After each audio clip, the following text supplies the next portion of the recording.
Hello everyone! Ngayong araw ay itutur ko naman kayo sa loob ng Tokyo Skytree. Kung napanood nyo ang iba kong vlog ay palagi kong sinasabi na ang Tokyo Skytree ang isa sa paborito kong pasyalan. Konting trivia po muna tayo. Tokyo Skytree is a broadcasting and observation tower located in Sumida, Tokyo, Japan. It has been the tallest tower in Japan since opening in 2012 and reached its full height of 634 meters or 2,080 feet and considered as the third tallest structure in the world. Paakyat pa lang sa building ay sobrang maa-amaze na kayo sa linis at ganda ng design. May iba din namang entrance pero mas pinili ko ito dahil sobrang tuwang-tuwa ako sa escalator na ito.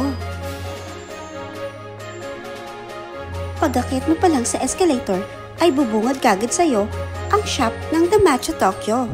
Dito ay maaari kang bumili ng matcha drinks at pwede ka din bumili for souvenir at pasalubong. Pag-akit mo sa second level ay makikita mo ang iba't ibang shops. Sobrang saya talaga ng lugar na ito. Meron ding Pokemon shop para sa mga mahihilig dito.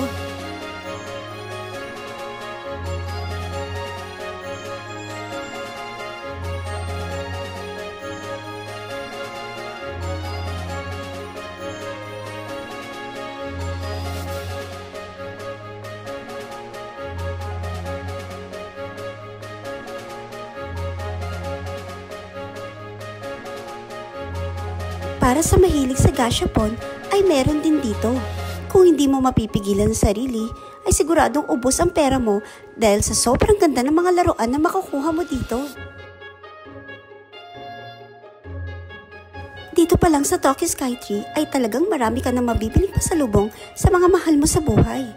Meron din ditong Disney shop na mabibilihan ng mga Disney merchandise. Para sa mga turista na nangangailangan ng additional luggage, ay maaari ka ding makabili sa Big Camera Shop.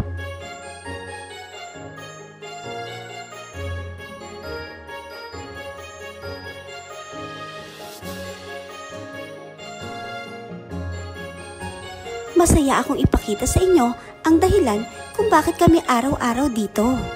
Dito kasi namin natikman ang masasarap na Japanese food na super affordable. Hindi pala inaalaw dito ang takeout dahil iniiwasan nila ang posibleng maging problema sa take-out food. Madami kang mapipili mga pagkain dito, pero una sa lahat ay dapat humanap ka muna ng table mo at pagkatapos ay pumili ka na ng kakainin mo at gagawin nila ito kagad. Pero siguradong bagong luto at fresh ang mga ingredients na ginamit sa pagkain mo. Dito ka din makakatikim ng masarap na ice cream. Sobrang creamy talaga nito.